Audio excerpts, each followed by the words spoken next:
class. So the first case study we're going to look at is how can we take pavement management and use it to allocate interventions that will improve travel time.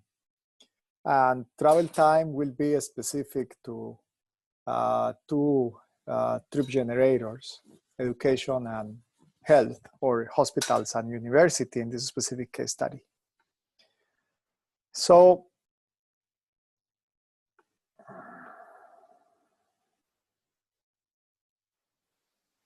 I don't have the student sound. No, I don't. Okay, let me check what happened here.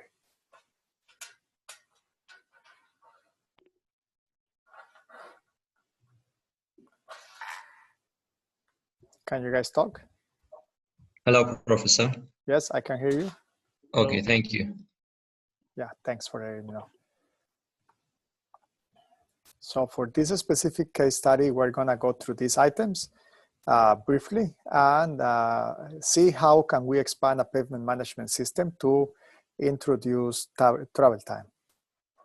So as always, our pavement management system is a systematic process.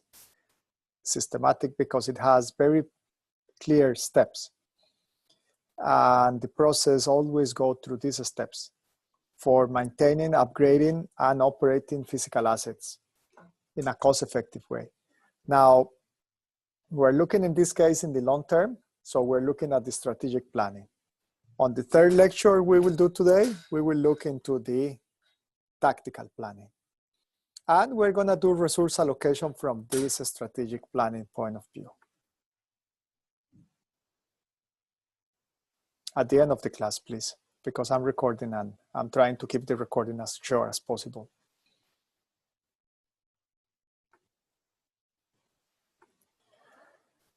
So we are going to take advantage of optimization methods for allocating the funds across competing alternatives. We will see soon what are the competing alternatives. In this case, we have two specific new ones, being unpaved roads will be converted to paved roads. That's one of the new alternatives we will consider this time. And we will have roads with very sharp radius of curvature, very poorly created horizontal alignments. So we will realign them. Very expensive, but sometimes necessary. So in this case, we will have in the problem the lack of consideration of travel time to health centers, schools, the job market, the areas where you have the shops and the commercial center, the specific main trip generators of a community. And so, as always, in our pavement management system, we're trying to select the treatments such that we accomplish our objectives. The objectives, as always, will be the cost, the lifespan extension, but now we're going to add two new ones, travel time, and we will try to have demand capacity in the future added to this. I will show a little bit of demand capacity for a specific case on the third example I will give you today. So the objective is then to incorporate travel time as a decision criteria in the pavement management system. And we're going to follow 3 steps. The first one is estimate the travel demand to hospitals, university, in this case, because we're doing a specific case study in Ecuador, in South America. We're going to characterize roads. We're going to characterize the surface of the road, the alignment of the road, and the condition of the road. The surface of the road will be paved or unpaved, or surface treatments. The alignment will be adequate alignment or will be inadequate alignment. And the condition will be characterized by International Roughness Index. And we're going to allocate interventions and upgrades to minimize travel time. Notice, we're not minimizing cost. We're not minimizing the roughness. We are minimizing the travel time for these specific trip attractors. And so we will be extending the traditional formulation. Traditional formulation is the one we see here. This is the traditional one. Well, I call it typical, but this is traditional. And in the traditional formulation, you are maximizing the condition. The condition is being given as the length or size of each segment of the road multiplied by its condition. The condition could be in roughness, could be in cracking, could be in rutting, could be in any other measure of condition. And this is subject to a specific budget, BT, which is a budget in a given year, T. And the cost, the total cost, if you see, is the summation for all assets from I1 to N, so it's all road segments, N, for all possible periods of time and for all treatments. So that is typically the formulation, and we are going to extend it. We will add this total travel time, which is going to be the travel time per segment. So the network is broken in 100-meter segments, the same size segments, all of them. Multiply by, so this is, for instance, something like 15 seconds to move 100 meters, something like that, okay? And this one will be the modification factor depending on the surface type. So if the surface type is in good condition and smooth, we're going to have a factor like 1. If it is in poor condition, the factor will be less than 1, and when you multiply, more than 1, and when you multiply, it's going to increase the travel time. We will have also a modification factor for the alignment. The modification factor of alignment is going to increase the travel time, so it's going to be bigger than 1 when it is a poor alignment or very curvy segment of road. And you will have also the roughness of the segment as a characterization of the condition, and the demand, the number of people that are using this segment, and the length of the segment.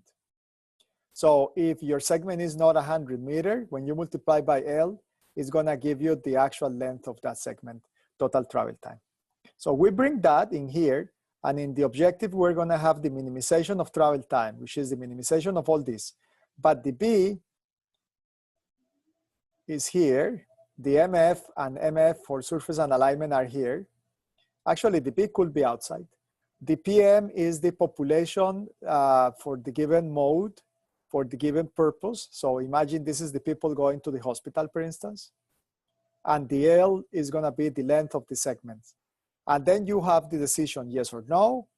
The roughness drops if you do an improvement. The roughness increase if you don't do the improvement. This is the same formulation in the square parentheses that we have used before, but we are expanding it to that, and we have it subject to the budget. So this is the actual case study. It's a province of about 3,000 kilometers of roads, 7 hospitals. The hospitals are the icon H in blue. And you can also see the terrain type is flat in the top left portion, and is mountain in the bottom right portion of the province. And that is clearly depicted here by the roads as you go and climb up the mountains. And for education, they only have 1 university in the entire province. This province is of about 60,000 square meters, something like that, square kilometers. So this is the deterioration curves, very simple ones for roughness. So we have 3 types, high, medium, and low. They reach by year 20. This is paved roads. So by year 10, they are reaching 8 in the worst case. And this is because it rains a lot and you have a lot of expansive soil in this place. And for gravel roads, they deteriorate way faster. By year 10, they are up to 20 in roughness. By year 5, they are up to 8. So a road that is brand new, but is gravel, is just gonna last a couple years and then quickly deteriorate. So we want to turn those gravel roads into paved roads. You can see here, these are the interventions that we're using. So we have interventions for paved roads and we have interventions for gravel roads. Paved roads, you can do crack sealing, you can do microsurfacing, you can do resurfacing, you can do reconstruction, and you can do realignment. And if you were wondering where did I get the question I asked in the exam where I put microsurface and resurface at the same price, it actually happened. I was perplexed, but they charged the same for either of them in this place. This is how effective we measured this on site based on actual segments treated. So the reset was to 1.5 meter per kilometer. It's not very high quality, but that's the quality they accomplish. And this is how often you should do this. So resurface every 6 years, microsurface maybe every 4 years. Crack sealing, you can do 3 consecutive times, but no more. After the 3rd time, you have to go for either probably a resurfacing. And for gravel, you have compaction. So you go the year after the winter and the rain and all that, and you do a compaction of the road if the gravel got loose. But if you have a lot of permanent deformations because of the plasticity of the terrain, and remember, this is gravel, this is not paved, then you have to do some grading and then compaction of the gravel. And we also have the conversion. Conversion means we will grade compact and then use that as a base and then put a hot mix asphalt layer on top. And this one is more expensive. As you can see, this is $200 per square meter. And it gives you 25 years of life if it is properly done. So this is the mean network condition in terms of roughness. I have a question. Yes? In the previous slide, we also have in the gravel compaction, do we consider the erosion part of it because it washes away the cohesive material that holds the gravel? Yeah, you are considering here that the road, no. In the compaction, you are not suffering major permanent deformations. Just the gravel got loose a bit, so you come back and you recompact it. But the reason for degradation is the rainfall. So rainfall is going to erode the cohesive material that is holding the gravel, right? Yes. So you will have to put some extra gravel and recompact it. Okay, so we put back the cohesive material as well, like maybe clay or something that holds the gravel. The clay is always going to be there. The gravel is going to get loose and it's going to wear off, especially in the slopes. So you have to reapply certain gravel and recompact the gravel. Okay. So you have to distinguish. The other case is when you have major permanent deformations because of the change of shape that the clay, the expansiveness of the clay will result into. So we have these 2 different cases, right? Mm-hmm. So in this one, we have 3 scenarios. We have performance-based. This is the traditional scenario, and it is your dashed line. You can see how we move quickly from very high average network roughness level down to a more decent average network level, and then it keeps decreasing towards year 10, reaching, what is it, probably 2 in average, and then start increasing a little bit slightly. But when you put the conversion of gravel into asphalt, which is the silver line, or the same plus realignment, which is the black line, they behave very similar, but they don't result in as good level of condition because some of the resources that you could have used to improve the condition of the network here in this area, you are using for the conversion and realignment. So you are abandoning some existing roads and letting them degrade a little bit. So this is why you have this, this difference. Now, that difference, this is for paved roads, right? So at the end, after 15 years, you have probably converted most of the roads you needed to convert, and you are adding a stock of new roads in the network. And now you are controlling them from year 15 onwards, so they perform very closely.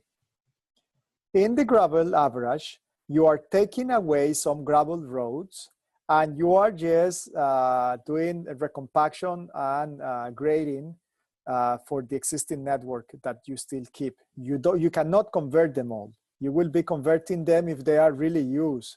But if you have a gravel road that is used once a week by 1 vehicle, well, maybe that's not the priority. At the end of the day, the three scenarios perform very closely because this is only the maintenance you do in the gravel. Now, what matters is what happens in the travel time.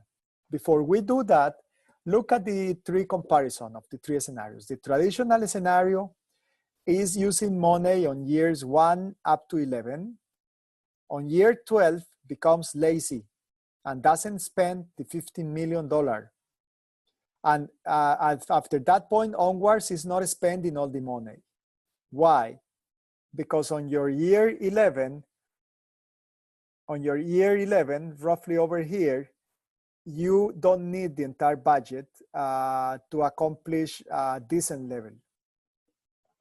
Once you put pressure and you say, I want to do conversion of roads, then the conversion of roads start being scheduled here. All these blocks here are conversion. And you are converting that gravel road into paved roads. And then on top of that, you addition realignment. Realignment is this whitish background here and here and here. So you can see you start doing a little bit on year 11. So if you compare the year 12 across, you will see that you keep the same amount of the resurfacing and a little bit of recompaction, but the rest is being spent between the conversion and realignment. So this is conversion, this is your conversions, and this is your realignments, and you still have some recompactions that you were having before. But now you are scheduling those two, and you are scheduling those two because you are accomplishing this. This is travel time for education purpose. So at the beginning, you are close to 7 seconds per 100 meter on average. This is all across the network, regardless of the road, if it is gravel or if it's paved. Once you go for your traditional scenario, is the performance base, you kind of go fixed. You are not doing anything to improve travel time. But when you start doing the conversion of some roads, it is the solid black line, your travel time decreased to 6.5. After year 10, start decreasing again. And it reached nearly 5.7 or 575 seconds per 100 meter at the end of 25 years. If you put on top of that realignments, then it shows the same drop and goes all the way down to 4.5, almost half.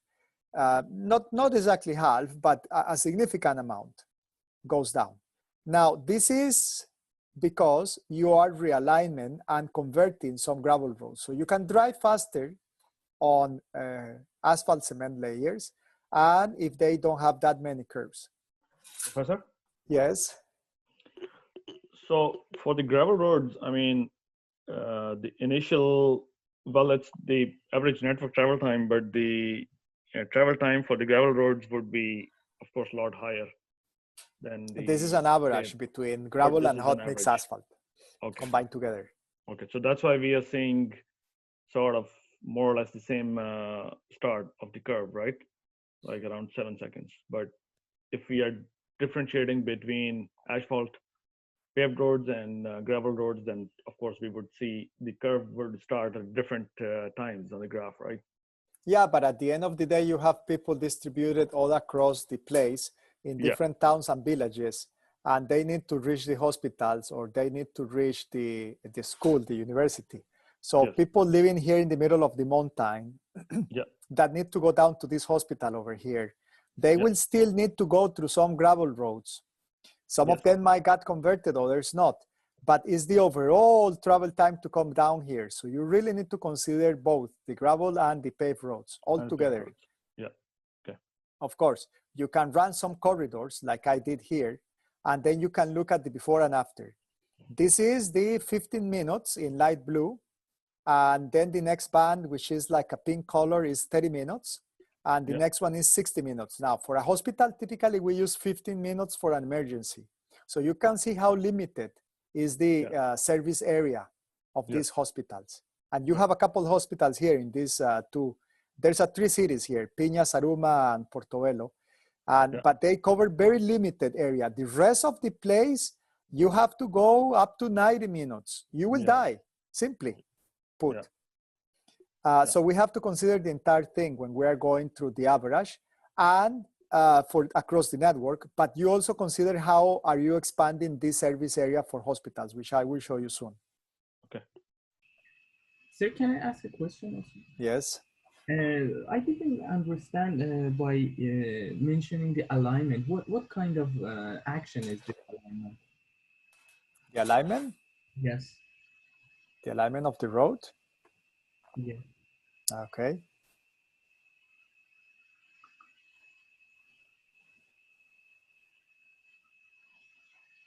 I will answer, no, Jan, but I'm going to show you a concrete alignment. So, Thanks. but it's opening. Just give me a few seconds, please. If you want, I can keep it for the end of the class to keep the recording short.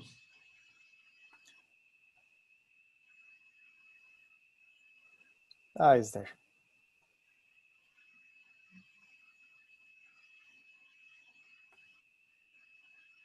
Okay, I will go back.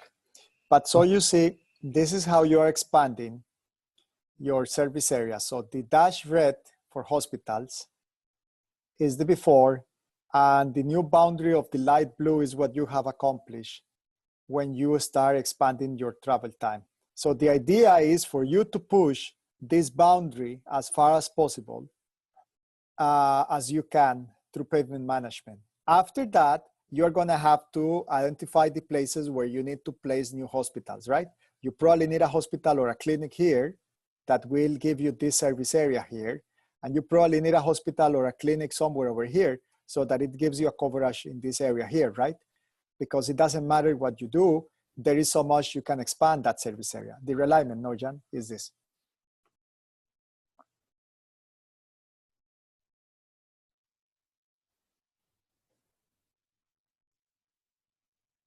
This is a heavy model, so just a second.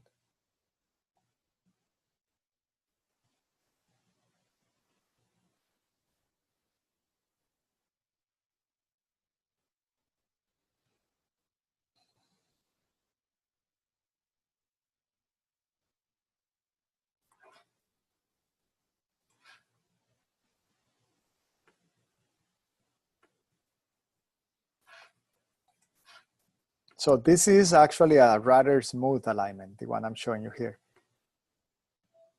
So it has the carriageway, and this will be a curve.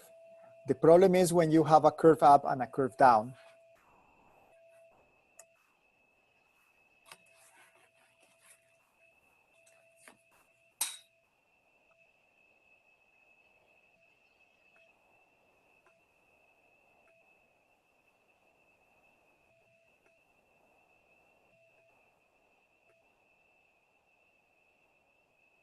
So you have your contours and you have your mountain, and you just go about the mountain smoothly, right?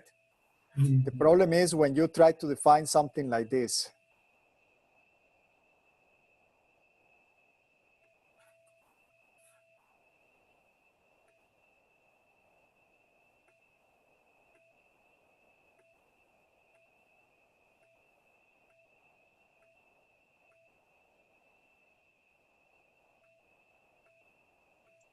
Excuse me, why this is not a part of a master's program in Concordia?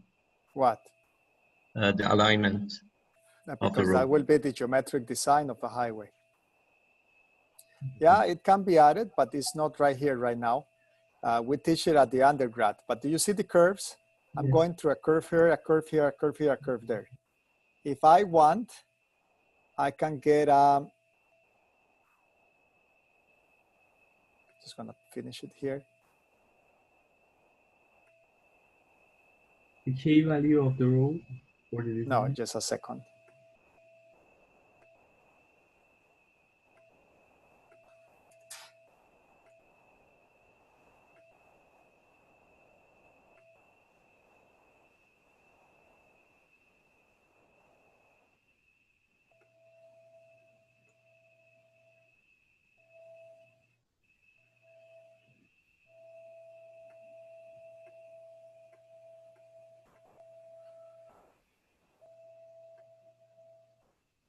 So this is your vertical alignment, right?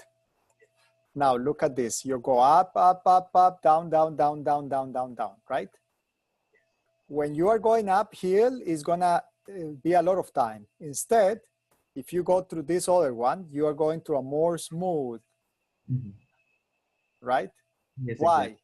Because it's being set to stay, instead of going uphill, I'm just sticking around the mountain and just going on the same elevation as much as I can, and after this point dropping. So this is the realignment, and this will be my original alignment.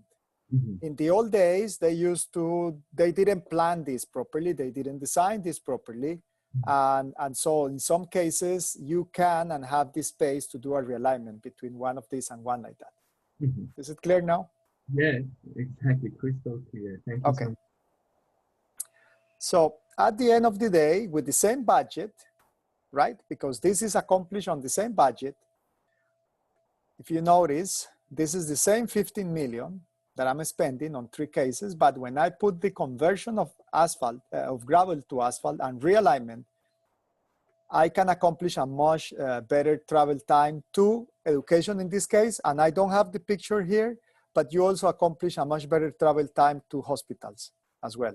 It's a similar drop, okay? So this is one of those things that typically we don't use for pavement management, okay? Oh, I have it here. Education dropped from 692 to 448 and health from 725 to 438. So both of them have a significant drop. And you keep all the roads at the same level of condition, because if you notice here in your gravel, you accomplish the same level, and in your asphalt, you basically accomplish very close, a little worse at the beginning in this place, but it's because you are using the money for something else, right? But after 15 years, you accomplish the same level. But you accomplish a reduction on travel time across the network, which is important. Hello, Prof. With regards to travel time survey, do you have, how many hours do you conduct the survey? Do you have like a specific time you conduct the survey for? Oh, yeah. So what we did is we took about 200 or 300 towns and villages around this place. I don't have it, unfortunately, here, but they are all over the place. And the survey has the population, the characteristics of the population, the age profile, if they work or not, if they commute, where do they commute to, so where they work, and then we estimate how long it takes for that travel to happen. So Okay. for the students, university students, is this case right here. And for specific elders, pregnant ladies, people with a chronic disease and things like that, we have this other one.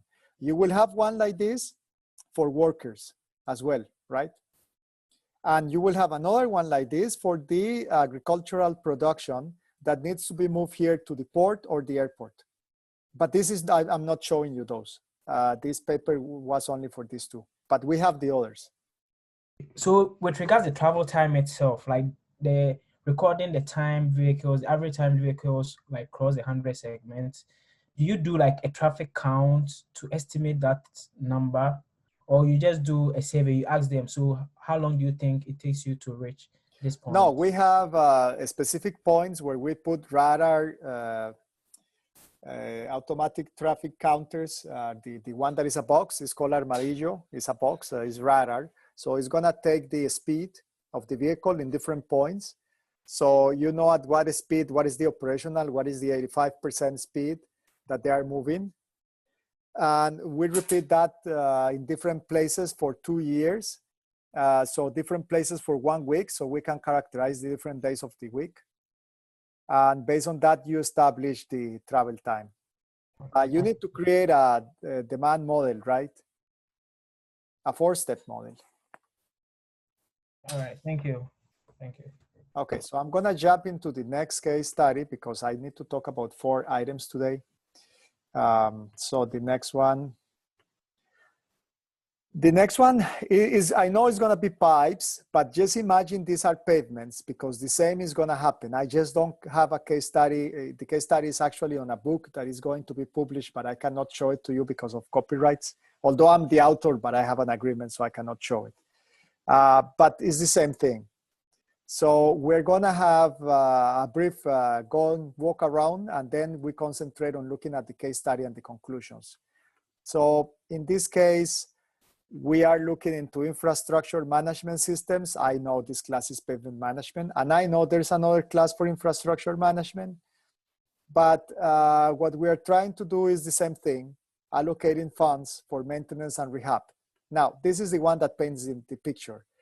So far, you guys learned very clearly in this class how to do the performance models, the effectiveness, the selection of the treatments, the ranking or prioritization based on the cost, based on the lifespan. And now we are going to have here the current and future capacity of the system. So for a pavement will be the capacity of vehicles. For a pipe is the capacity of water. So it's very similar. And the hazards are also important because the network will have vulnerability. So the more it rains, for instance, on a specific region, the more likely is for flooding. So we need to consider that when we are planning for our assets. For pavements, if there's flooding, you will need to improve the drainage. So this drainage is the pipe network that we're gonna look at today. So we're gonna expand the storm pipes. And these storm pipes will consider the capacity and how the capacity needs to increase across time. So we're gonna do a three-step. We're gonna estimate the capacity today, the current capacity of this storm pipe or drainage system. We're gonna then estimate the extreme event, the 25-year period of return storm, and the amount of rain and the catchment base that is tributary to the storm system that will need to take care of that. And then we're gonna allocate resources to increase resiliency of on the pipe, on the drainage. That means increasing the diameter, the size of the pipes. When you increase the size of the pipes, you provide more capacity to the drainage. More capacity to the drainage, less damage to the pavement. Okay? So this is the picture. I'm gonna zoom in. We have 6 models. We have urban change. So we have population growth and land use changes. Population growth is just a projection, and land use changes is the current and future land uses. The urban reserve land, the agricultural area, the residential but still not developed areas, the commercial but still not developed areas, the industrial but not yet developed areas. We will consider how they will develop in 40 years. So how this urbanization process will happen. And then we have the climate change model. So we have the global circulation model and the regional circulation models.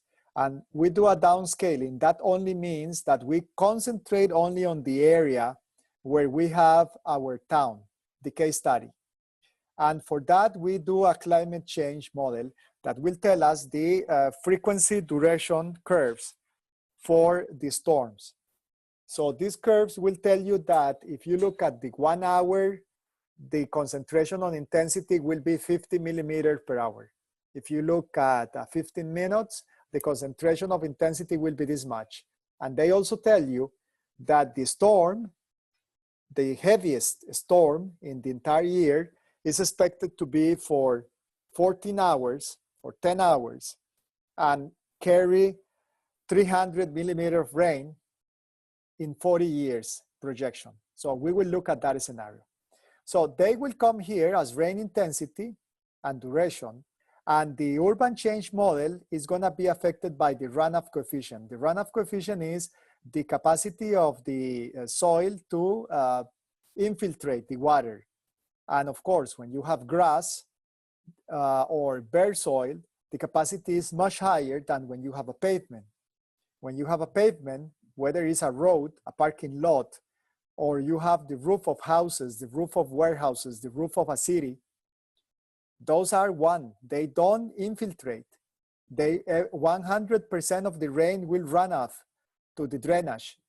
But when you have green area, then about 60% will infiltrate on site, and only maybe 40% will run off into the drainage system. So that is important.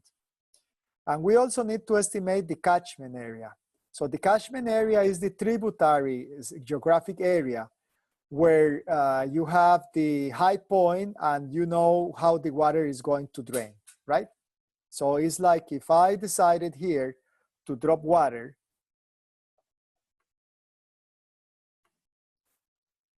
and I create my flow path. So if I drop water here, what happened?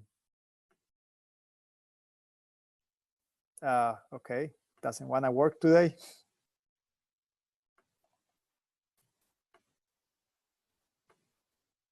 Okay, doesn't want to work, but it's just how the water will come into this road or how the water will drain, right? So water will come from the higher point all the way down to the bottom, and then from this other higher point all the way down.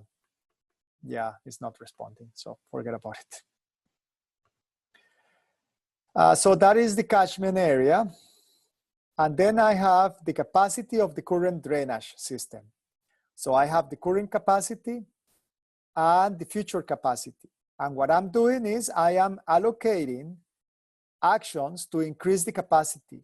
So just as I typically have crack sealing, microsurfacing for the condition of the pavement, I also have replacement of pipes with bigger pipes, and I have a few options for those bigger pipes. In parallel, I have the condition of my assets. In this case, is the condition of the pipes.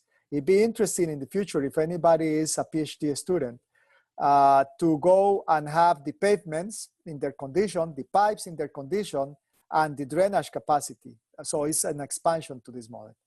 And then so we have the storm pipes, and we try to allocate the different things we need to increase their capacity in the future. And of course, that is subject to a given budget.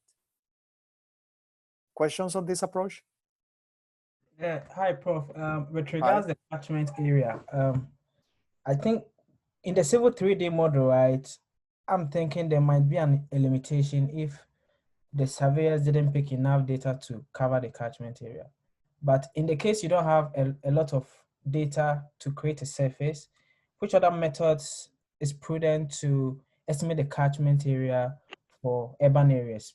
You need to go and pay surveyors to do differential leveling and secure sufficient points so that you can characterize the catchment area of that geographical region. There's no other way.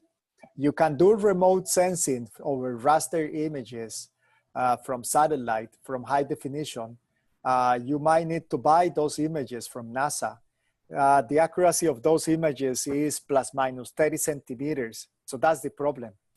But for a big area, will be good enough. Or you can use a GPS, the one with the mushroom, and go and secure points. But it's again leveling, right?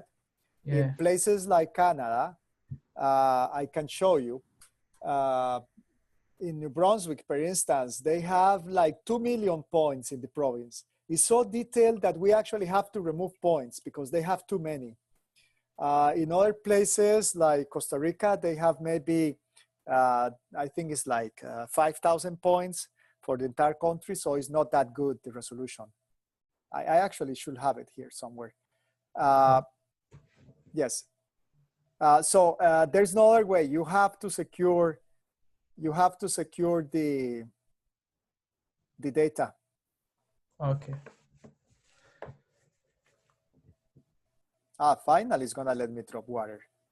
See, I drop water and this is gonna tell me in what direction the water is gonna flow.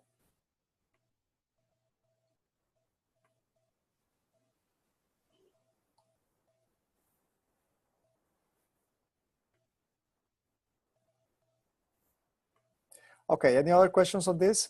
Otherwise, I move on. Methodology is the same. We start with the traditional approach. Why do you guys think I always start with the traditional approach? Because this is what they are doing. This is what people is familiar with. Yes, that's one of the reasons.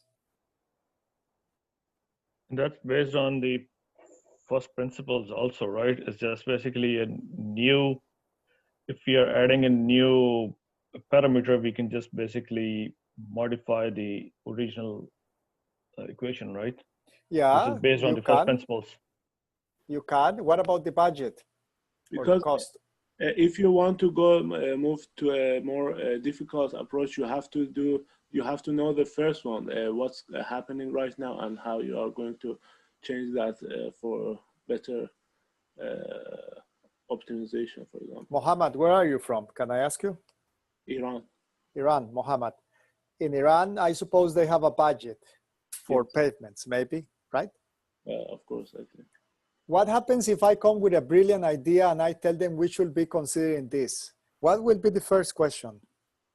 The first thing they are going to resist, of course, because they are used to what they are doing and they not going to accept your idea. But you have to give them a comparison between their model and your model and show them, for example, if you do this, you are going to save this much money, or this much roughness is going to be better in 5 years, 10 years, something. So to do that, should I go and tell them, listen, I'm not going to spend a single dollar more? Or what is the name of your currency, Mohammed? Toman. Okay, so I tell them I'm not going to spend a single troma more. It's going to cost you the same. I can do it with the same budget. And I can do the same results you do now, plus the additional dimension I want to bring. Yes. That's what I'm trying to sell. And for that reason, we always start with the traditional approach, because we show them with the traditional, this is what you are doing now. And I can do the same with the same money. And I can squeeze the budget and accomplish more. Yeah. Otherwise, you are not going to sell it, as Mohammed clearly stated. So this is the modified formulation. So we have here on the top the traditional maximization of the condition. And we have added this F times L, where the F is the capacity. So we are trying to, demand capacity. So we're trying to minimize demand capacity. To minimize demand capacity, you increase the capacity or you drop the demand. The demand, typically, you cannot drop it. You don't control the demand, but you control the capacity. So you increase the capacity. It's a ratio, right? It's a division. Demand on the top, capacity on the denominator. Increase capacity, this whole thing is going to drop. But that means that you are handling better your demand capacity issues. Of course, you can also put a target where you say, I want to accomplish maximum demand capacity of 1 or less, and I want to do it with a given budget. So this paper actually evolved a little bit from the one I'm showing you here to the one that is published in the journal Structures and Infrastructure a few years ago. But we took this place with these roads. I'm gonna zoom in. So with this, we took this town in Saskatchewan with these roads and with these storm pipes. We create the model in StormCAD, which is like a Civil 3D, but for pipes. And we have the different drainage pipes, the different diameter and the demand capacity. You can see here, well, we call it flow capacity, but it's demand capacity, 99%. You can see some of them are 13% only. But there are some pipes that are close or beyond capacity, like this one here at 100%. And this is your future forecast, how they will increase. So we're trying to catch up with the demand that they will suffer in the future. That's a concept. Yes, just 10 seconds, Cameron. Sure. This is called concurrence. No, I just want to mention the word in case somebody wants to go and search for it. It's called concurrency. And it started in Florida. The concept of forecasting the future demand and trying to catch up and allocate resources so that the network grows, so that when that demand is in place, the network is prepared. Yeah, go ahead, Cameron. Sorry, yeah. So current flow capacity is basically given pipe is at that capacity, which means if the first one is 99.8, that means basically technically only 0.2 is the available residual capacity in that pipe. You don't have capacity really. It's technicality. Yeah, you are 100% already. Yeah. Okay. And the future flow is, when we are doing the improvement and we are adding more capacity, or like No. Is when you are considering the effect of urbanization, because when this city grows, more blocks are added on this side, and these blocks will come and use these pipes. Okay.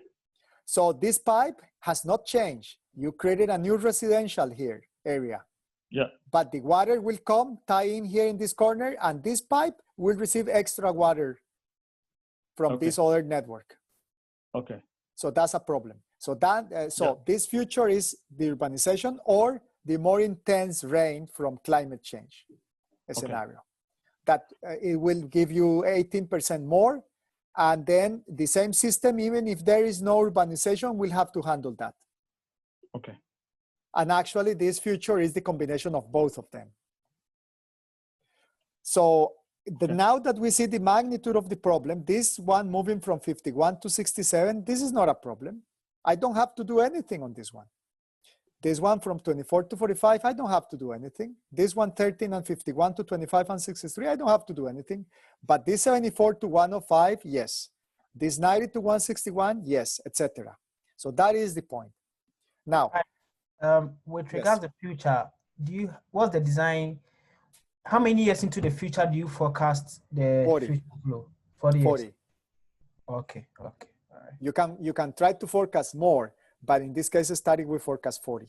40 years. Okay. Yeah. All right. And what about do you have any idea about bridges and culverts? If you have to forecast into the future? It's gonna be the same approach. Actually, that will be an interesting paper, because a bridge, the only difference is that the rise of the water will give you a higher contour for the maximum rise, depending on the storm, on the 25-year period of return storm, or 40 years period of return storm, right? Yeah. Not sure if you're familiar with this, but the period of return of the storm this is the storm that will come once every 40 years or 25. Exactly. So the bigger the period of return, the more intense that storm is. Now, do you design for the 200 years period of return storm? Well, maybe not. But do you design for the 25, 40 maybe years period of return? Maybe yes. It depends on what you're designing for. If it is pipes, the pipes will be there for 100, 200 years. For bridges and culverts, it will be an interesting paper to take the same and try to do this. Actually, I have data for New Brunswick with all the contours and all the location of the bridges and all the location of the roads and their condition and their components and the elevation. So it is doable, actually, in case you are interested. Talk to me later after the class. Okay, all right, thank you. Yeah, this is the pipes diameter. You can see it starting 300 millimeters, go up to 1.2 meter. This is the first rule set is replaced with the same. But the second is replaced with a bigger diameter. And so we have multiple alternatives from 300 to 375, 525, 750, and so on, right? This 750 can be replaced with 900 and 1,200. The impediment restriction is 5 years. So if you replace with the same diameter, you have to wait 5 years before breaking the road and doing a new replacement. Why do you think I'm doing that?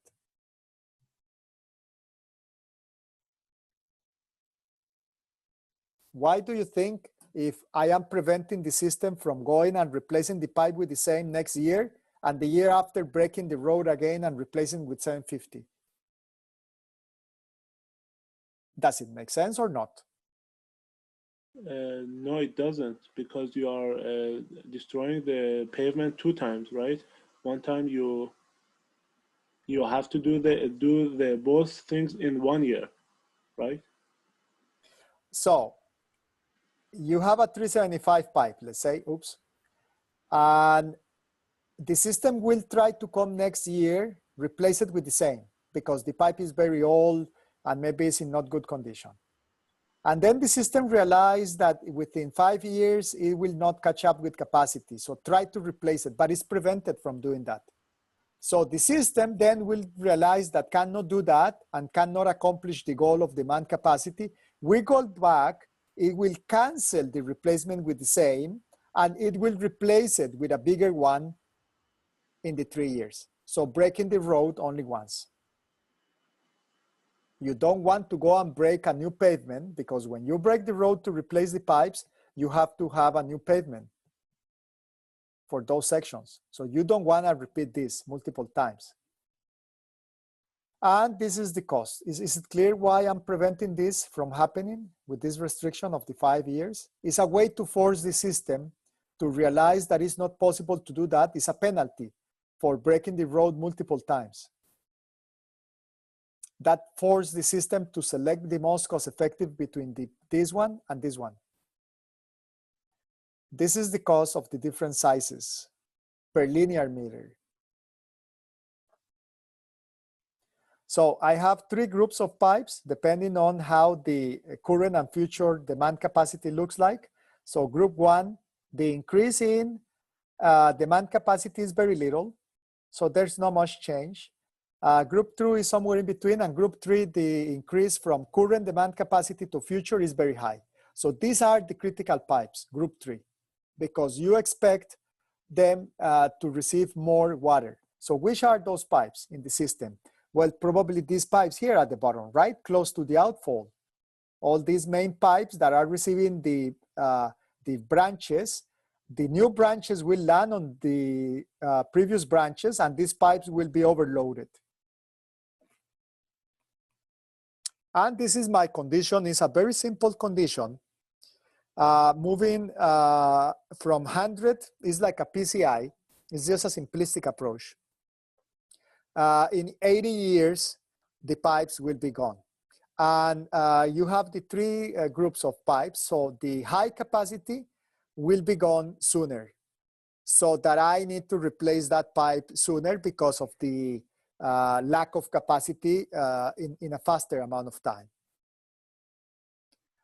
So once I do the optimization or the prioritization, if you wish, then I realize that the average condition on the pipe and the average demand capacity is gonna move like this. So if you see, this is going from 20 to 80 and is reflecting demand capacity and condition. So for condition, for instance, the condition is very poor, is rising at above 80, stabilizing after maybe 11 years, 10 years, and then growing very slowly. That is because in this place, they have not replaced pipes in about 60 years at the time I did the study. So the entire stock of pipes are very old. Some of them are vitrified cement, vitrified clay, pardon. And in the best of cases, they are concrete. They have very few PVC. The demand capacity ratio, I want the demand capacity ratio to go down, right? But that is not happening. The demand capacity ratio is increasing. So I ran multiple scenarios then to see what can be accomplished. So I have a scenario A, B, C, D, and E. This is different budget levels. And different combination, I think, also of weights between the condition and the demand capacity. So as you can see, in terms of condition, almost all of them are reaching about 80 something, 90, and then staying there. And in terms of demand capacity, now they are dropping when I start allocating bigger pipes. Before, I was allocating the same size, and with the same size replacements, this is the traditional approach. You don't put bigger pipes. You just replace with the same size, then it's out of control. Once you put bigger pipes, you can control it and the demand capacity ratio is moving from about almost 70 all the way down to nearly 20 to 30 approximately, and staying there. And this is the breakdown of how much money you are spending. So you are spending about $100,000 in this scenario between the same size, same 750, same 400 and 500, same 300, or bigger pipe size. So the bigger pipe size are these groups over here. So they get replaced very quickly at the beginning. Which one was that one? Sorry guys, I can't remember. This is another scenario, but is the labels are gone. Something happened here with the labels. I cannot see it. So we tested multiple scenarios. At the end of the day, we found out that with the same budget that they have, which is $100,000, you can accomplish that protection, that increase on resiliency. Questions on this? So, Professor, Yeah. in this case study, I mean,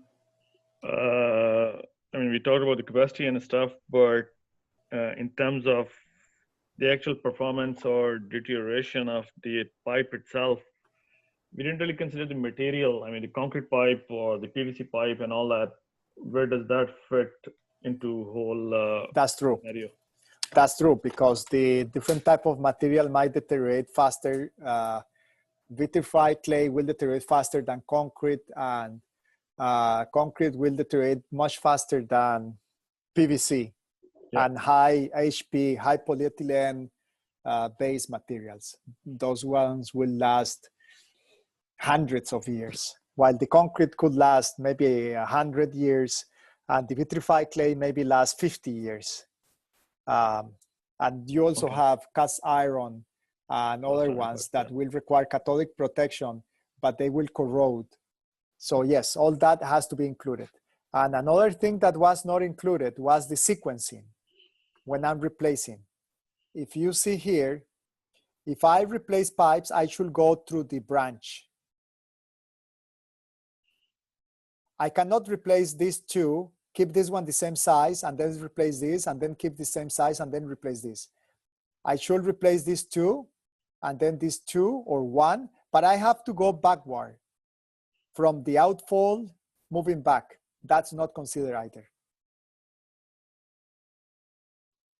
There's always limitations, Cameron. There's always so much you can accomplish. Yeah, exactly. And you leave a little bit more for the next time you do it. Yeah.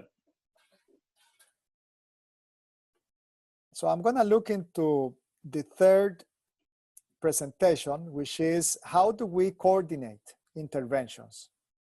Okay, so as we learned before, we have a strategic that looks at long-term needs. Hopefully it's clear now for you. What do I mean? Is this 20, 30, 40-year analysis? I just show you 3 of them.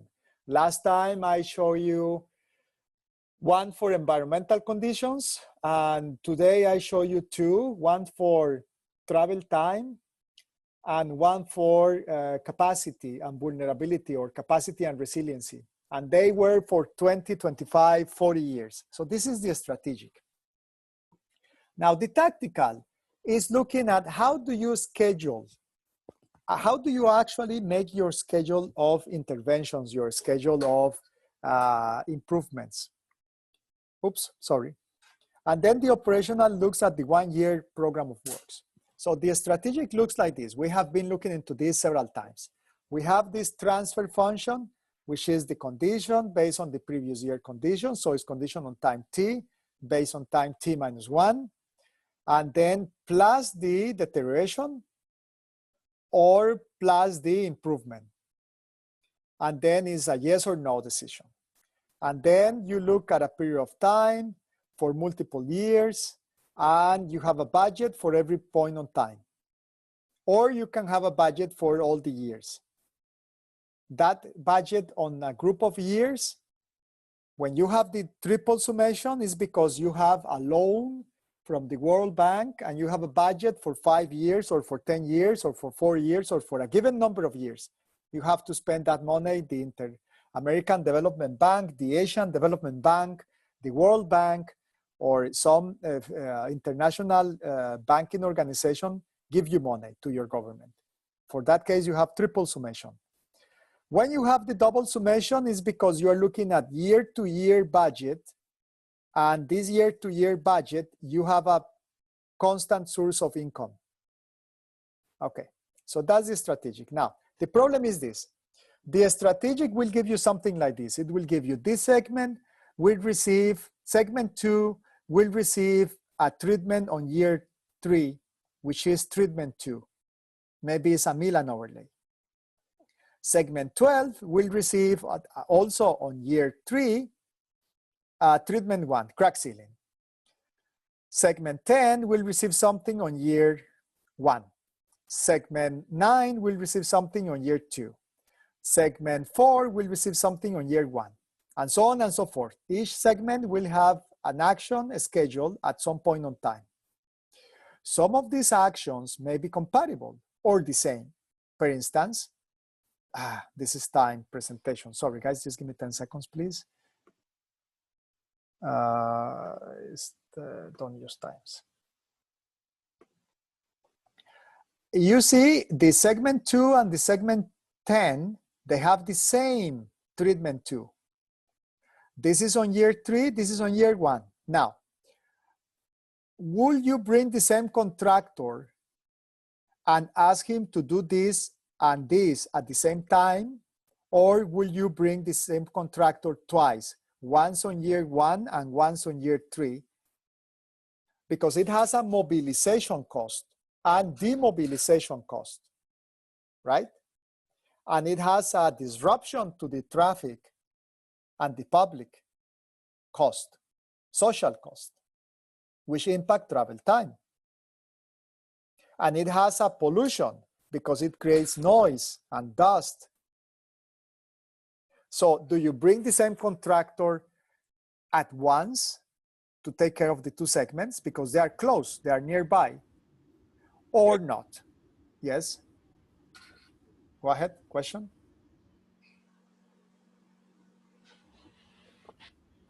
No?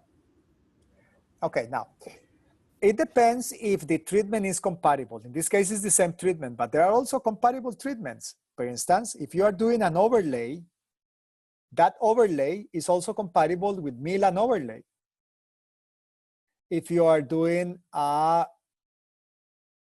microsurfacing, that could be compatible with the overlay if they have the more refined machine that can take care of small skinny layers and regular layers or lifts. If you are sealing joints for concrete and you are doing crack sealing, well, maybe that is compatible as well. That's one criteria, if the actions are compatible. The other criteria is, what is this distance that I should consider? Is this distance 500 meters? Is this distance 1 kilometer? Is this distance 50 meters? Maybe not.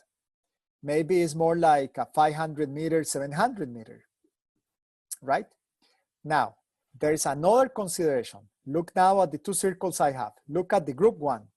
Group 1 is the treatment on year 1, S4 segment and S10 segment, both on the same period of time.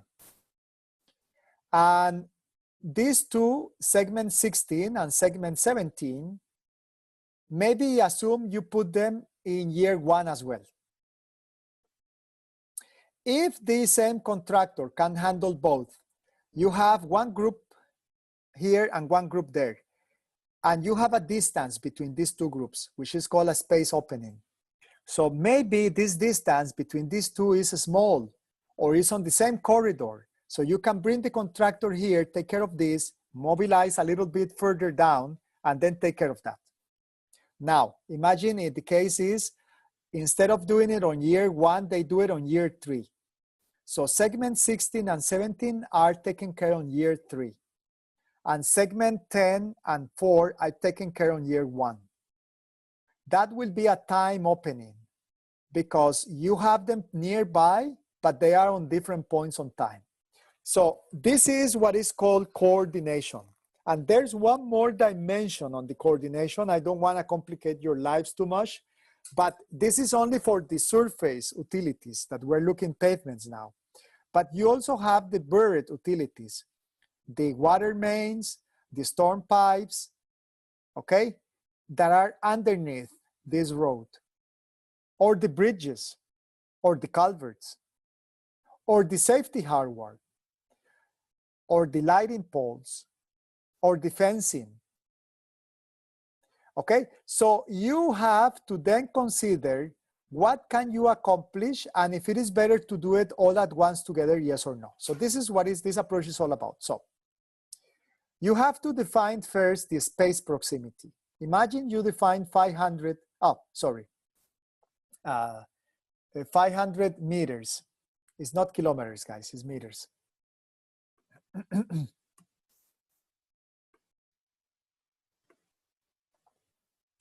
And you have multiple segments.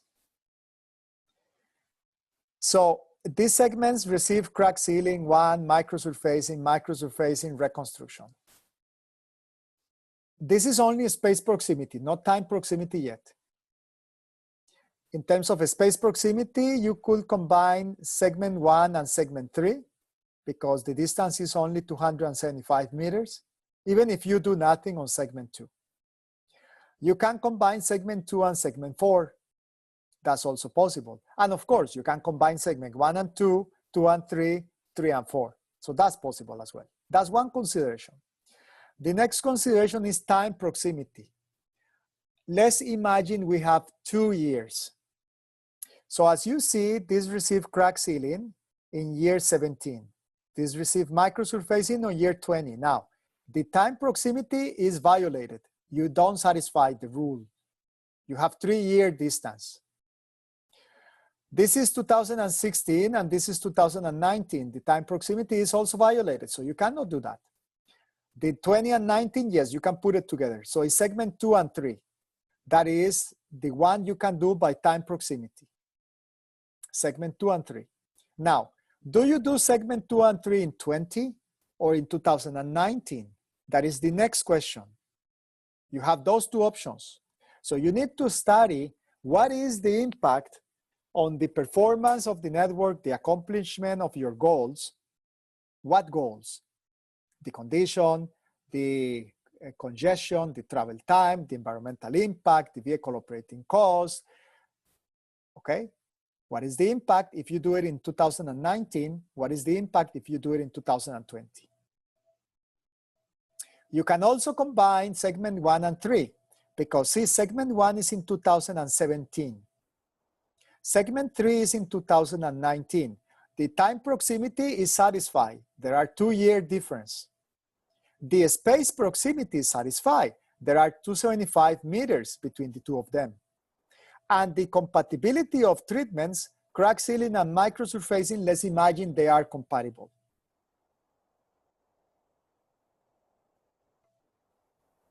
Okay, let's imagine they are compatible.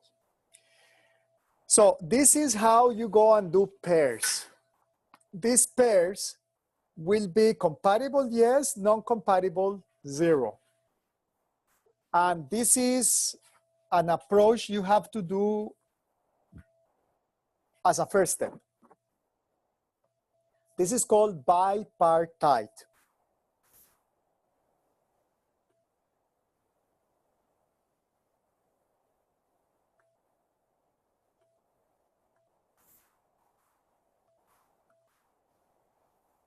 Bipartite matching.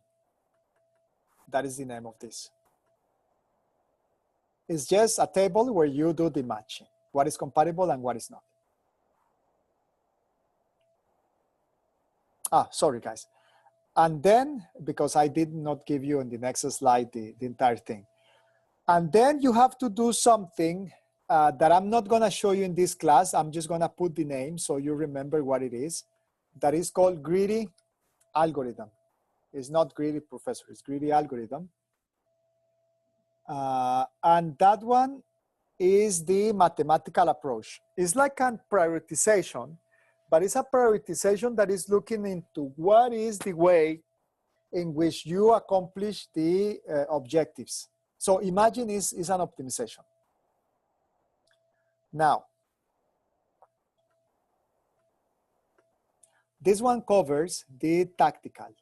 We already are familiar with the strategic, but do you see how you have to break it down for the tactical? You have to go through space proximity, time proximity, and compatibility. Now, you still have one more level of planning, which is called operational. The operational planning is looking into the 1 year program of works. The tactical was looking at how you schedule interventions. Do you defer or do you advance? Do you make groups that bridge across space? Okay, so let's look now into the 1 year. The 1 year is based on what is called the distribution problem, and is looking at the minimization of cost. At the end of the day, at this point, when you arrive here, you already have somebody who did the planning, the prioritization, excuse me. The prioritization has been done. So, and the tactical planning, the coordination has been done. It arrives to your hands, the output of the coordination, which is optimal.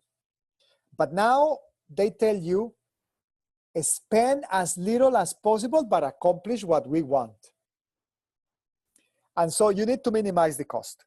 And your minimization of cost is subject to the capacity of the contractors. So you need to accomplish all the projects that you have at hand, but you need to consider what is the maximum construction capacity of the given contractors. So for instance, Cameron has a company, and the company is called Cameron Paving Associated. And Muhammad has a company, and it's called Muhammad Crack Sealing Associated. So Cameron does reconstruction only, and Muhammad does crack sealing only. But Cameron has one paver, and he is promising that he can do 10,000 kilometers next year in the 4 months of summer. Do you believe with one paver he can accomplish that? And himself and an assistant? It doesn't make sense, right? So you need to look at what is the capacity of your contractors, if they can deliver the project.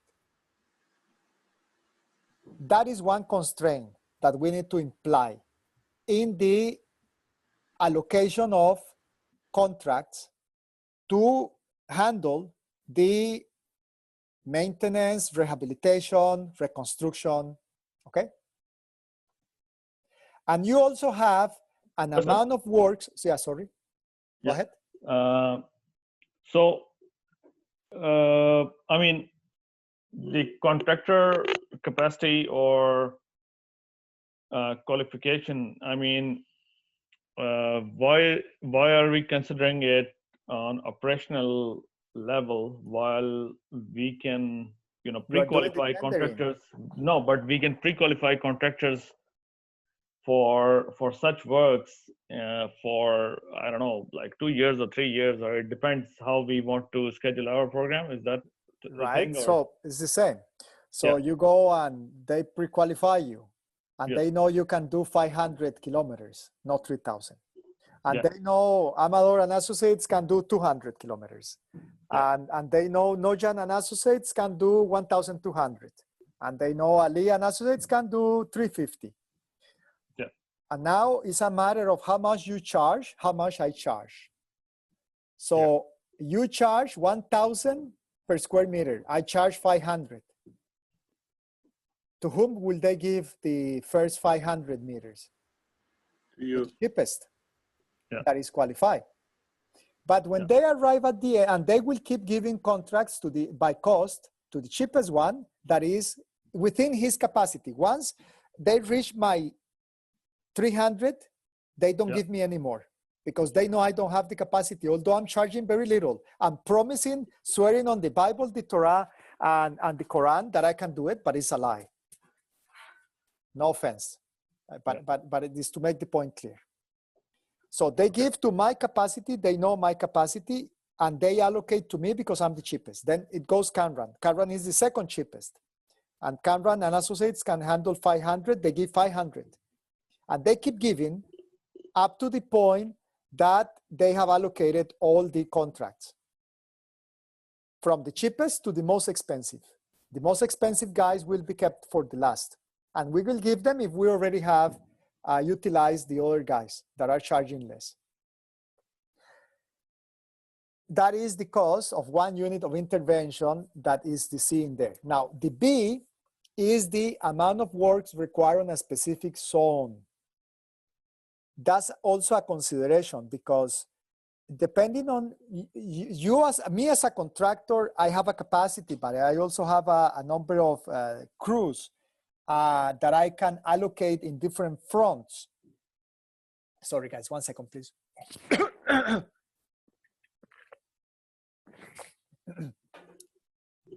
So, as you saw, we might have different regions. This is maybe not a good example, but you will see one very soon. And in these different regions, you want to give all this, if possible, to one contractor. And then this, you want to give it to another contractor. And of course, we can do this a multi-year contract, which is the most common case. But the qualification goes through this process, where we look at the capacity of the contractor, the cost of the contractor, unitary for each type that is required of intervention, rehabilitation, and the amount of works per zone, trying to match the amount of works per zone with a given contractor, being that contractor the cheapest one with capacity. And once he runs out of capacity, I move to the next one. The performance of the contractors as well, right? For pre-qualification. Like if we know them. Yeah. Okay. If we know them. Sometimes you don't know them and you are playing rules roulette. Yeah, okay. Of course, next time you don't give work to that contractor, right? You know that. Case study. Actually, I have 2 case studies. So this one is the same place. I used to work there, so that's why I have the data. So we have similar pavements and pipes. Now I'm combining both pavement and pipes, okay? And of course, we have the material, the size, or the area. We know what is the current condition. We know what kind of things we can do. And we define how the performance is gonna look like in terms of roughness, or in terms of the visual inspection, or in terms of any indicator. And we define what can we do. So for pavements, the traditional. Crack sealing, microsurface, resurface, reconstruction with cost. And operational windows, so from where to where in visual inspection. The visual inspection is another approach. I did not talk much about that, but it's your last resource. It's your last hope. Pipes, you can do lining to certain pipes, or you can do replacements with a given cost and a given operational window. Yes, lining depends on the size of the pipe. I know. It's that you will have to add that here as well. And then you have to specify what is the effectiveness. So for crack sealing, maybe you extend the life 2 or 3 years, microsurfacing 8, and so on. For pipes, the brand new, question mark. Now, this one is showing you a specific coding on a specific system. I kept this here, although we're not learning how to code in this system. So you are aware that in some cases, your pavement management system needs to be coded. And you need to code everything. So the length of the total network for roads, or the length for pipes, needs to be coded. The total summation of condition for a specific indicator needs to be coded. The average will be the total divided by the length. This is for visual inspection so far. The next one is roughness. So again, you have the total roughness and then the average roughness, which is the division of those two. And you can rescale things if you want to.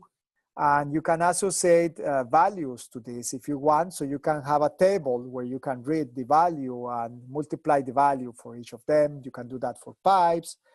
You can adjust it by inflation. You can adjust it by discount rates. So there are many things you can do. At the end of the day, the strategic planning is going to give you what you are familiar with, what we have learned with our Excel, or what you can accomplish with more sophisticated coding of an optimization problem. It will give you the distribution of the treatments or actions you do across time, and it will give you that for every type of asset. So that is clear. I'm really not going to stop there. The strategic will give you something like this. Will give you different type of actions, pipe replacements, pipe linings, and microsurfacing, for instance, in this case, in different points on time, year 2, year 6, year 7. This is just an example. Sometimes it is more complex than this, of course. This is a small place, 5,000 people. The tactical. For the tactical, you now need to consider multiple things in your rule set. So you have to define what is the period of time you will look into, 10-year chunk. And then you are going to advance or defer what you do plus minus 2 years. This is the time proximity. Forget about the auto-generated random number. This is just the beginning of the optimization. You define your objectives. You define the distance between blocks. In this case, it's 50 meters. You define the block size, the optimal block size. Oh, no, this is kilometers. What is this city? Hold on. Yeah, it's 5 meters because I want everything to be one next to the other one. I don't want openings. And then you define the target. So I want to merge up to 1,000 meters together. The proximity in terms of distance, and there's other rule sets down here. So this is the result of the coordination when you run it at first. You can see how you have different years. It's quite complicated. It's not really that well done, except in specific cases. This is 10, 10, 10, 10, 10, 10, 10. So you have a T of 10s here. These ones are 8s, so you have this portion here. So you have to go and look at it, and you might need to do a reallocation. This is your results. I thought I had 2 of these. Yes, no, I only have 1. So as you can see here, we have microsurfacing on year 1 and 2, but nothing on 3. Why? Because probably the year 3, 4, and 5 were pushed either into year 2, 1, or year 6. You see, you also have a lot of blanks on 7, 8, 9, 10, 11, 12. Almost nothing is happening because whatever will happen here has been concentrated on year 6 or deferred to year 13. You can see the same in resurfacing. Nothing pretty much is happening on year 1. You have a lot happening on year 2, some happening on year 3, and then it goes to 0. I mean, 0.01, 0.02, 0.03, 0, all the way across. So it is being pushed in a group of time on these 2 years. And reconstruction is more difficult. You have skip reconstruction on year 1 and 2, and then you have reconstruction happening on years 3, 4, 5, almost nothing on 6, then again happening on 7, 8, 9, nothing happening on 10. On regular circumstances, with a strategic traditional approach, you will have every year something happening. You will not have this blank out of years. This is because you have reallocated on time. For the pipes, it's not happening. For the pipes, you are doing the replacement of pipes every year. The operational. Okay, that's a little more complicated, but the operational is looking at the 3 elements that we spoke, which is the type of asset, the type of intervention, and the contractor capacity, contractor cost, and the ability of the contractor to deliver the amount that we need. So this is the contractor in terms of the different things they can do. So this is contractor one in different periods of time for different type of interventions and the amount that they can deliver. You have the same for each contractor, right? Once you have done the allocation. You can do the same for pavements and bridges. So this is, and let me see if I can zoom into this. You can see the mosaic of different things happening across the province. This is New Brunswick. And this is period 1 to 10. And you can see how you have little chunks all over the place. This is the strategic analysis result. So the strategic analysis result is only good for budgeting purpose, but it's not good for implementation. For implementation, you have to do the coordination. And you can see the result of the coordination here. I'm gonna try to zoom in. And this is only for route 1, which is this one that is black here. But you can see how you have a spatial group here. So you send one contractor, if possible, there on a specific point on time. Group 1 is on year 10, this one. Group 2 is on year 5. Group 3 up to here is on year 7. Group 4 is on year 3. Professor? Yes. So strategic planning or scheduling of those works in the municipalities, is that happening every year, and it's sort of like a moving kind of planning by every year, or like what's the time frame that we're looking at? I don't know, I mean, like the payment service life in 25 years and stuff, but like how the far exercise. into future, the exercise, how far into future we are looking at, I mean, when we are planning, or is it part of the capital budget planning, right? Yes. So how far into future are we looking at? Are we planning for like 5 years or typically, or 10 years, or Municipalities, no more than 10 years. no more than 10 years? Municipalities. Okay. Provincial governments, 20. 20. Maybe 25 max. Okay. Whether it's advisable to only look at 5 to 10 years, that's something else. Now you know it's not, right? Yeah. This is a comparison of the strategic and the tactical after coordination. How far from the optimal I am. The optimal level, this is the value of the objective function.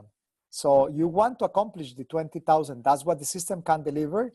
When you do this in Spanish, I hope there's somebody from Latin America, we call it picadillo, which is you are chopping everything in tiny pieces. So when you do that, you can accomplish this good, but it's not useful because it's not practical. It's not practical because you have to send 1,000 contractors do little pieces of 100 or 200 meters. You're not gonna do that. You will send one contractor to take care of this chunk here, one contractor this chunk here. When you do that, you still need to try to optimize, but you cannot accomplish the true optimal. So what you accomplish is the silver line. So you detour from the true optimal a little bit. For pavements, this is how far you detour. For chip seal roads, this is how far you detour. You detour way more.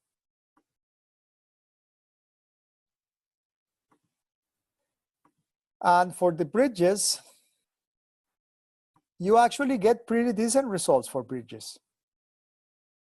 So the one that is suffering the most is the chip seal roads when you are doing the coordination. Before the coordination, you can see how you have all over the place. Look at the microsurfacing. I'm not sure if I can increase the size of this.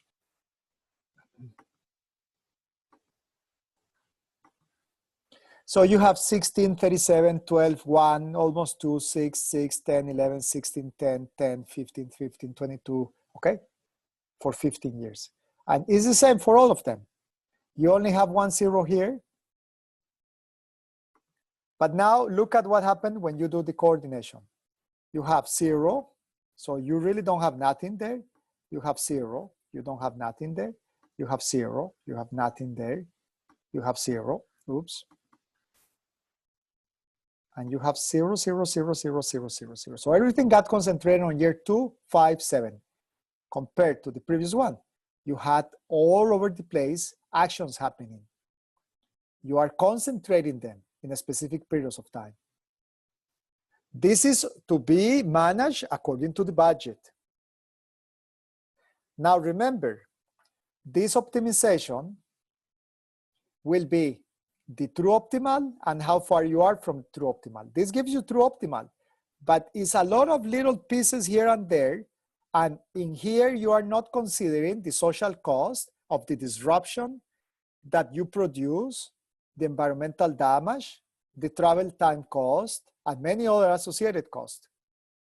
When you do this, and now you just have actions happening here, here, and here, all these years are free of construction.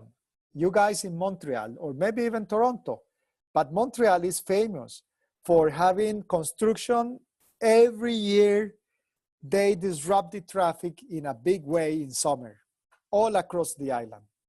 Not sure if that happened in Toronto, but people criticize that. It's because they don't coordinate. The objective function in this case was cost minimization, or what was the objective function? It will be probably maximize condition with a given budget. I think the budget for New Brunswick was 175 million per year. Mm-hmm. And is maximization of the pavement condition index, which I cannot remember if it is roughness, but I think it's roughness, international roughness, and Okay. bridge condition. Okay. But it doesn't consider social cost. It doesn't consider travel time. It doesn't consider environmental impact. It doesn't consider all these elements that you can also add to this.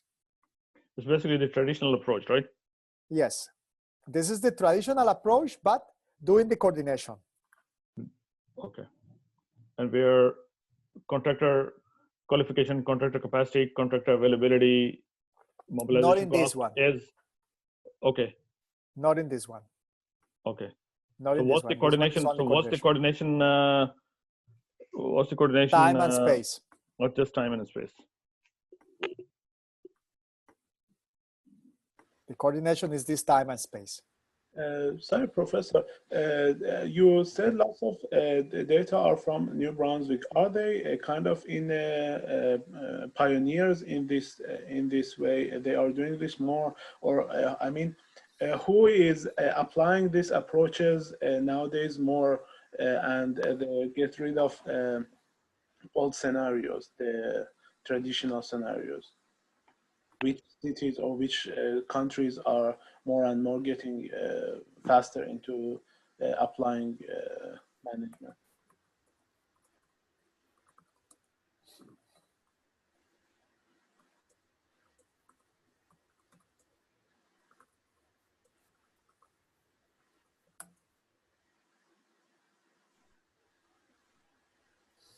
New Brunswick won the Franz Hellman Award for the pavement management system they developed back in 2006 and 2007. So in Canada, is it was or is still the forefront of the best system in Canada, believe it or not. And it's because they have a local company that does optimization for forestry, that they took and adapt the optimization software that they use for forestry into pavements in Canada.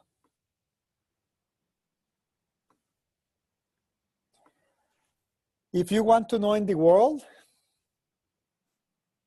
Australia and New Zealand were the first ones to move in the overall industry of the pavement management.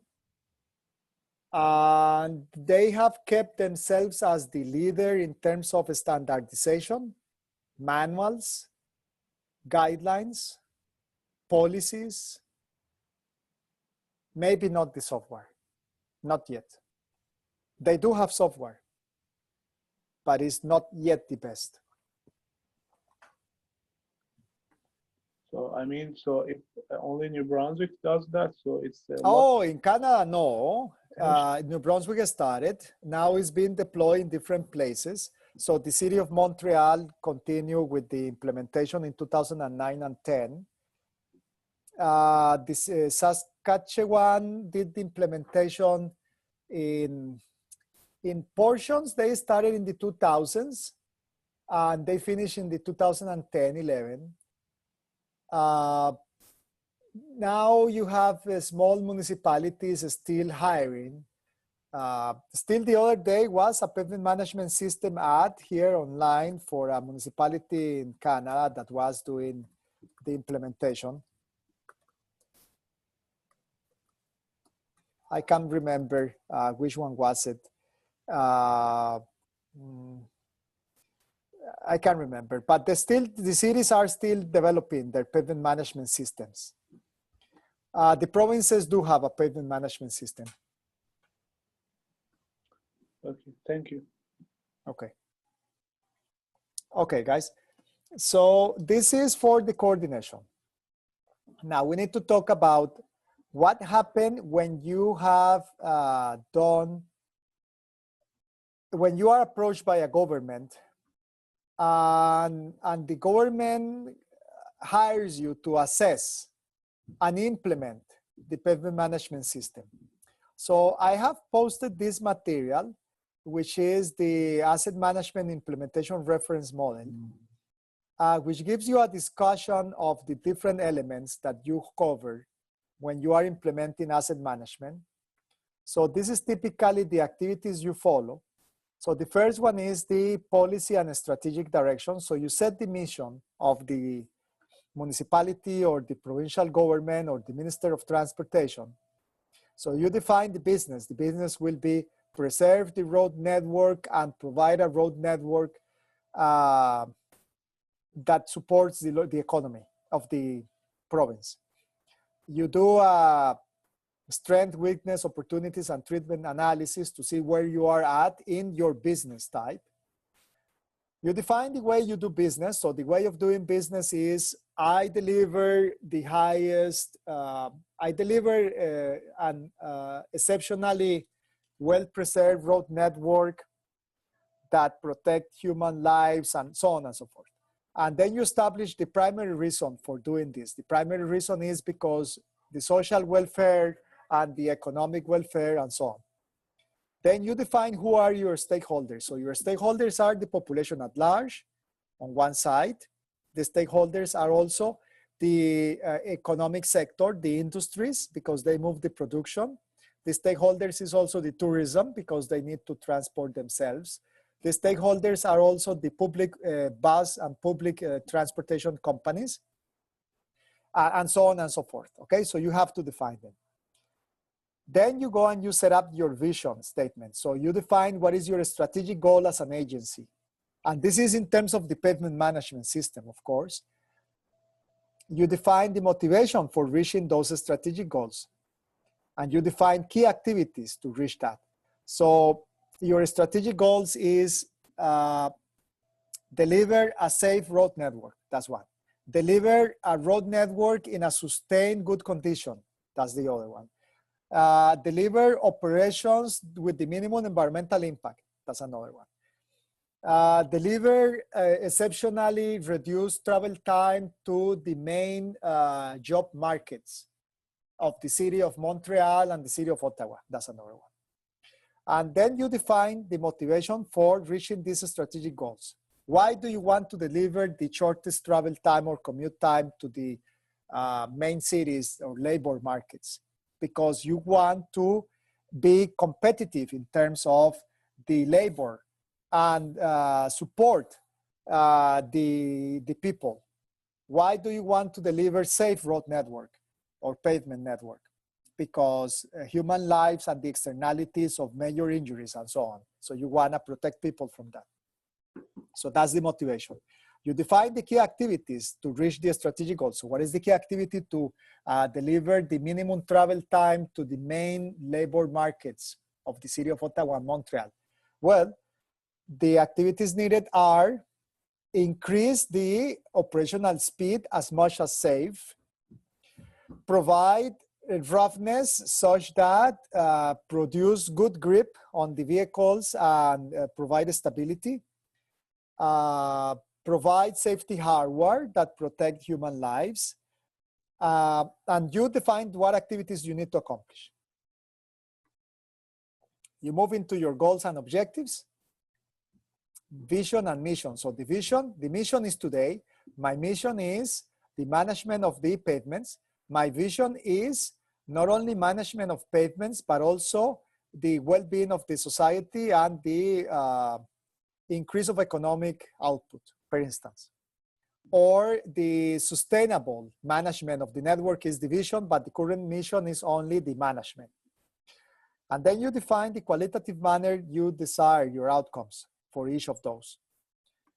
And you quantify the goals by using outcomes. So you will say the roughness will be 1.8 across the paved roads. And for unpaved roads will be 3.5. The number of injuries or fatalities per year per 100,000 people will be less than 4. So you have benchmarks to compare to, right? So you define all these targets. Now you go into the second step. You set the long-term and the tactical plans. For this, you have to use your asset inventory and performance models to identify what are the deficiencies. So you have an inventory. This is what you guys are doing right now.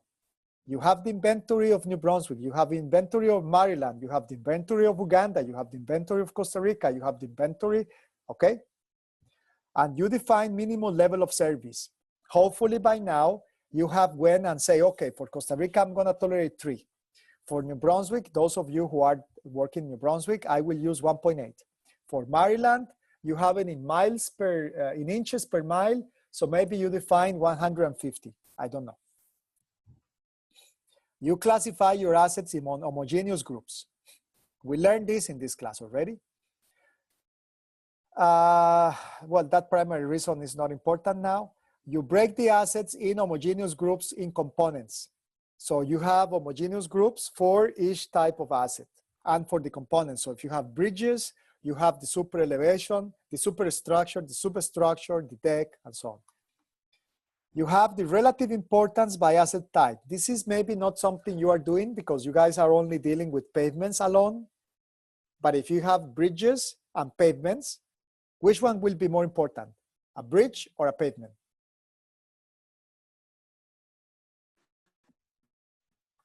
I'm Bridge. expecting answers. Bridge? Why? Bridge. Yes, bridge, I agree, but why?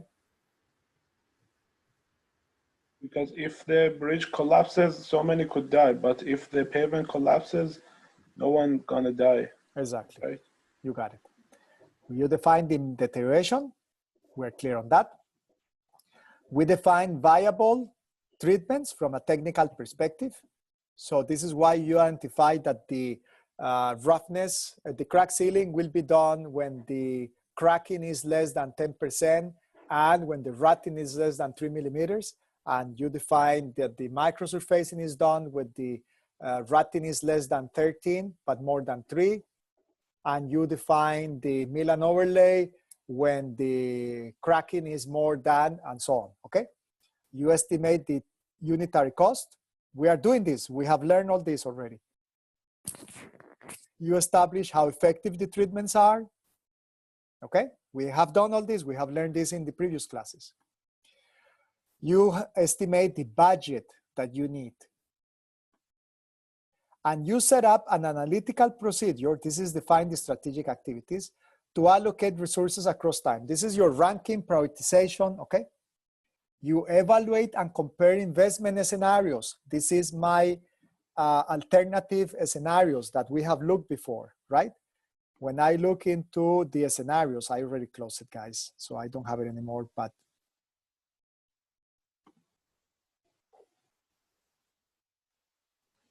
hopefully it's gonna open. Yeah, so when I had my scenarios, When I had my scenarios, this is my alternatives. So you evaluate and compare those scenarios and you present results, review and approve. Then you generate, so you have your strategic portion, right? Now you move into tactical. This is what we covered today. You have your tactical plan, we say 10 years maybe. You extract the segments that are suitable for that. You have a must-do projects. These are the political, pre-decided projects you have to do. So these ones are not subject to any, you just put them in there. And you generate the tactical plan by doing what I talk about today, the space proximity, time proximity, and all that. Now we're moving into the operational planning and budgeting. So you establish what are the projects you will do, what is the scope of these projects. So you have to define this for your tendering. And you have your schedule of activities and the cost, and you tender that. You verify you have budget for that. So you go and make sure you have budget content for all of this. You establish your cash flows of roughly what will be required to pay to the contractor. And you coordinate in what order you want to do the projects to minimize the impacts to mobility and impacts to the people. And if there's any leftover of budget, you transfer to next year. You adjust the current year projects according to the available budget and resources. So you set priorities if necessary, you correct the budget if necessary, and you establish the deficiency if there's any deficiency, if you have to do any adjustment on the specific year. So maybe you plan with 105 million, but they really give you 97 million because of the coronavirus crisis. So you have to go and take away a few projects. There's no other way. And so you manage your budget and you assess the renewals and you assess the development and you predict the traffic growth. So you set your program delivery. You establish the engineering of the project. So this is the engineering details. So you will say, okay, the Milan overlay for this specific road, Route 2 or Highway 20 between the Trudeau Airport and the city of Montreal, it will have a milling of 6 centimeters down and an overlay of 8 millimeters up. So you establish that specifically for every project. And you develop and implement your short-term plans where you have your schedule for the specific contractor that is gonna do this. You do the same for other assets because in the road, you don't have the pavements alone. You have bridges and culverts and some signs, and this is the minimum assets. You might have others, but this is like the minimum. So you have to define measures for tracking these individual projects to review and approve any changes, pay additionals, and so on. The next one is, at the end, is called monitoring feedback and continuous improvement. So you identify and select performance indicators according to your needs. So you define roughness as an indicator. You go and you do, you know the RRI of the road between the Trudeau Airport and the city of Montreal is 3.6. The contractor goes, does the Milan overlay, and you know the RRI move now to 1.5. Is the 1.5 what you target? Is that the level that you wanted for performance indicator? Yes or no? And if it is so, fine. If not, the contractor is not compliance and needs to be penalized. And so you need to define some procedures for collecting this data. You need to define how often you want this data. Now, the case could be that you have a contractor taking care of Highway 20 between Ottawa and Montreal and of Highway 40 between Toronto and Montreal. The contractors are there for 5 years, and you will measure the performance of the contractor through roughness, let's say, or cracking, or rutting. So you know that you don't want rutting to be more than 13 millimeters at any point in time. You will go and collect rutting data every year, especially on Highway 40 and 20.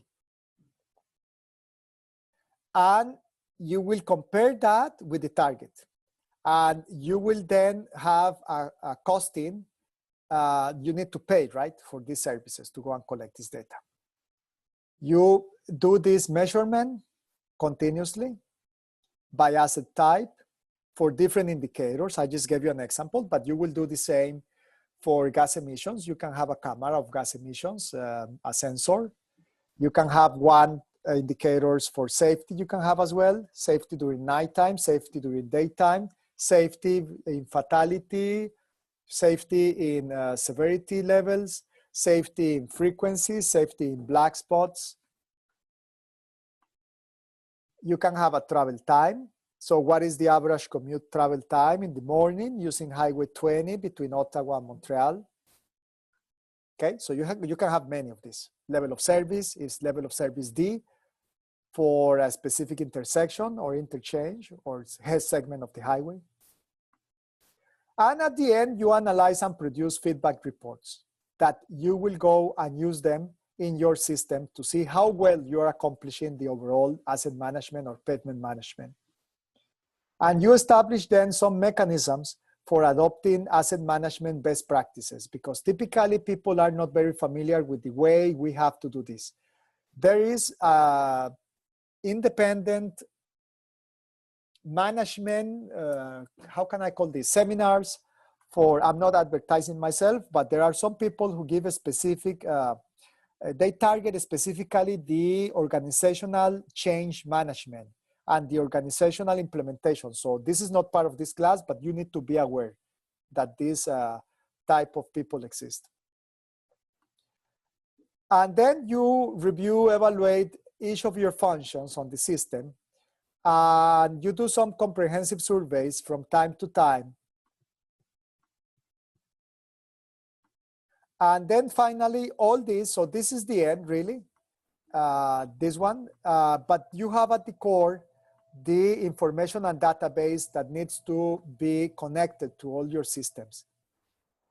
So as you guys are using ArcGIS as a database, the same ArcGIS is used to feed into many other systems. Systems for the planning, systems for the budgeting, systems for the control, systems for the reporting to the public, reporting to the management, reporting to the politicians. And you do that spatially, you do that in tables, you do that in charts.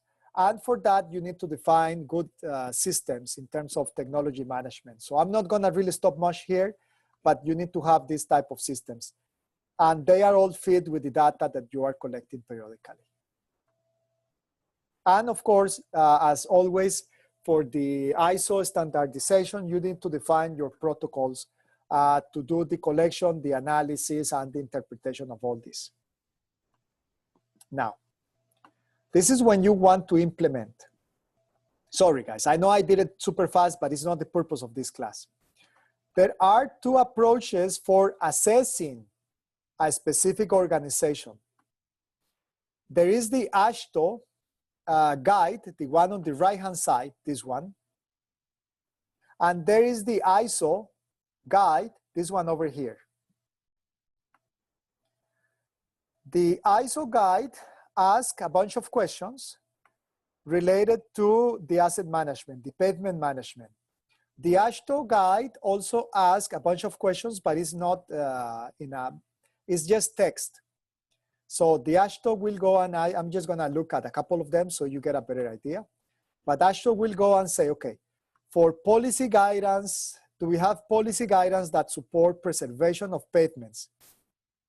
So you ask this question to the people that work in the Ministry of Transportation, and you gather responses through a survey.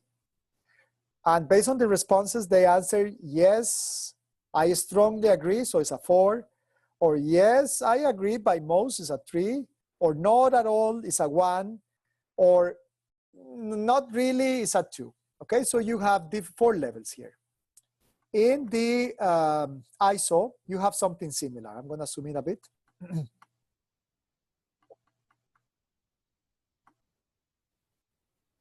So top management has demonstrated leadership and commitment to the asset management system. If the top managers don't care about the asset management system or care a little, you put a 1. Top management has developed an asset management policy that is appropriate for the needs of the organization. The Minister of Transportation and the managers, they have one paper in the one phrase in the website that says something about that, but there's really not much. The asset management policy has been communicated within the organization. Yes, they published that and they communicated something, but not really much. So you go through this, people will answer these questions, or you will have to go and do a deep analysis yourself, or you can do both, your own criteria plus focus groups or targeted surveys to specific staff members.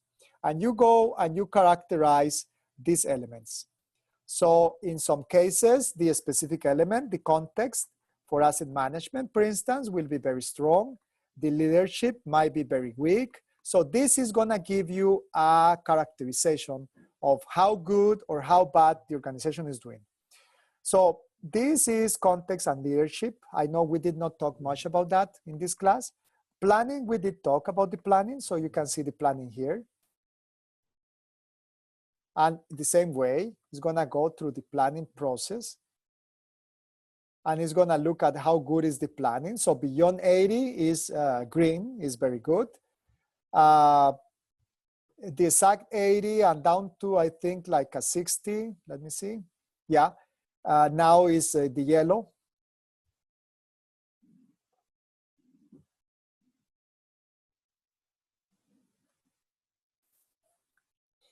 More than, yeah, exactly. And less than 60 is the bad. So you go through the different functions, the operation, the planning, the performance evaluation that we were talking about before. It is not really the purpose of this class to go deep into this, but you need to be aware that this exists. Okay, and I'm not gonna be asking questions about this in the exam. If you are worried about this, no. But you need to be aware that sometimes when they start a process, the first thing they do is assessing where they are at, which is this or this questionnaire, which does the assessment. So you have these two tools. And then when they have done that, they go for the implementation. I think I closed the implementation. Yeah, I closed it. Yes, I closed it. Sorry, guys. But it was the one I talk about in the asset management implementation reference model. So, Professor, and then, in the Astro one, in this one, the one that you're showing Astro, so there's scoring for or weight for the individual items. Is there anything overall? I mean, once we answer all these questions and at the end, do we get a score? Yeah. Okay. Here, I show you.